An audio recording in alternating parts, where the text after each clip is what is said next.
and welcome back to my channel.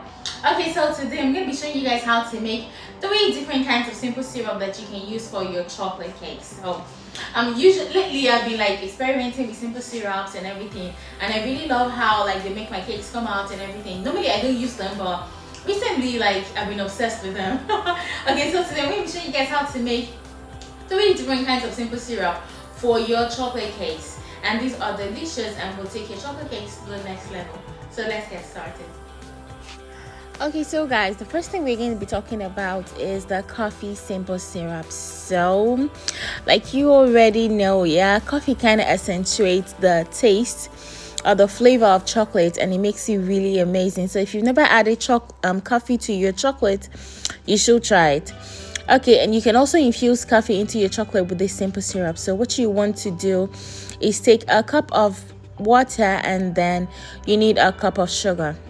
Okay, so once you have a cup of water and a cup of sugar boiling, you don't want to bring it too much to a boil. Then you want to add 2 tablespoons of coffee. And I like to use ground coffee because it has these particles that when you apply it on top of your cake, it kind of gives you this intense coffee taste.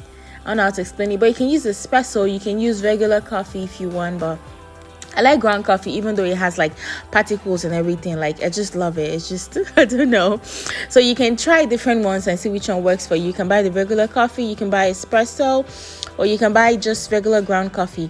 Plus it's a lot cheaper, so you can try that. So what you want to do is you need a cup of sugar, 1 cup of water, and then 2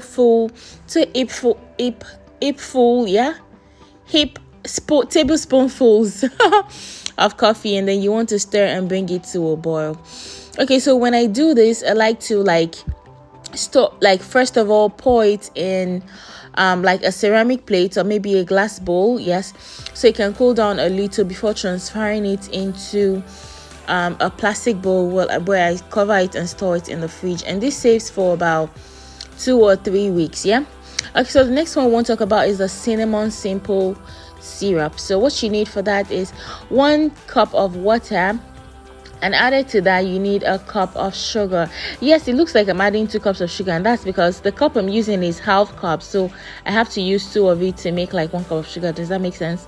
Okay, so it's not 2 cups of sugar, it's 1 cup of water, 1 cup of sugar, and then to that you're going to be needing 3 teaspoons. Like there's a difference between teaspoon and tablespoon, I hope you guys know. Yeah, so 3 teaspoons of cinnamon, and then you're going to be adding it to your pot.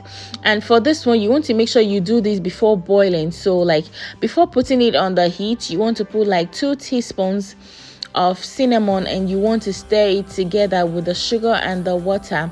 The reason is because like if it's on the heat, it tends to form lumps really fast, so you want to stir it together and make sure it comes together first before transferring it to your heat source, if that makes sense. Otherwise, if you do it on your heat source like we did the first one, it will form lumps, and then like you don't want lumps, because then you can now like bite. When you bite into your cake, you might bite like big chunks of cinnamon, and that's just a weird taste. It's a chocolate cake. You just want a hint of cinnamon. You don't want it to be overwhelmed with cinnamon flavor, you get. Okay, so you want to stir it completely and make sure there are no lumps completely before you transfer it to your heat source. So it's important for me to mention at this point that like once there are no lumps, then you transfer it to your heat source.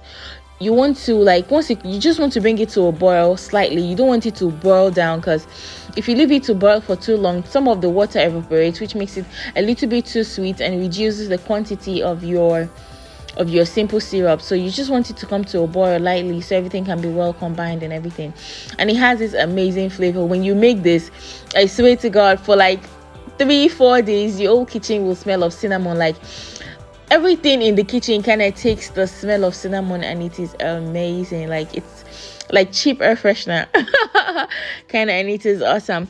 So once you're done with this, you want to transfer it into your plate, and then yes, you want to transfer it into your glass bowl, and then transfer it into your container for safekeeping.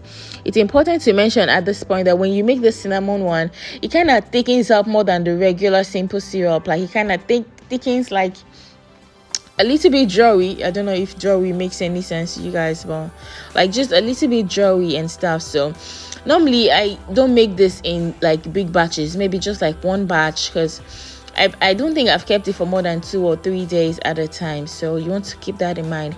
Okay, so of course, you know, the honorable mention is the regular plain simple syrup. It works for almost any kind of cake you want to make, actually, and it is amazing. It doesn't add any extra flavor, but it adds some extra sweetness and some extra moisture to your cake. So the regular simple syrup, so you're going to be needing 1 cup of sugar and 1 cup of water. Very simple. And usually if it's maybe a cake that might like maybe a wedding cake or a cake that might be left for long, what I like to do at this point is to add maybe a teaspoon or a tablespoon of vodka or lemon extract.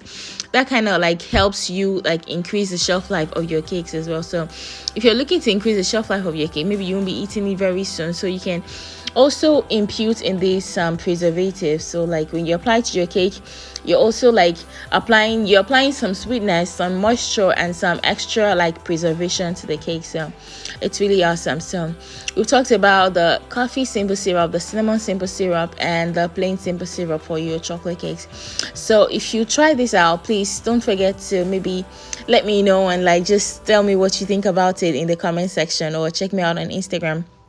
And then I also have a video on how like you can make 4 different kinds of simple syrups for vanilla cakes that are awesome and you love. So I'm going to put the link right up here. It says click on me. Yeah, click on that and check it out and let me know as well. Okay, so guys, that's all we have to do today. We have the coffee simple syrup. I think for me personally, the coffee simple syrup for chocolate cakes is my favorite. Yeah, it gives it this really awesome intense chocolatey flavor. Yeah, you think you taste the coffee a lot, but you actually won't taste the coffee that much. You taste the chocolates more, but it like accentuates the flavor of the chocolate cake and just makes everything come together really well. Okay, so guys, thank you for always watching my videos, and I have another video on simple syrup for you guys. 4 different kinds of simple syrup, just regular simple syrups that you can use for your cake, and you can decide which is best for you. So I'm going to put the link right up here. Make sure to check that out as well if you're looking for, you know, ideas for your cake business and like how to like improve your cake experience for your customers and everything. So that's all we have today.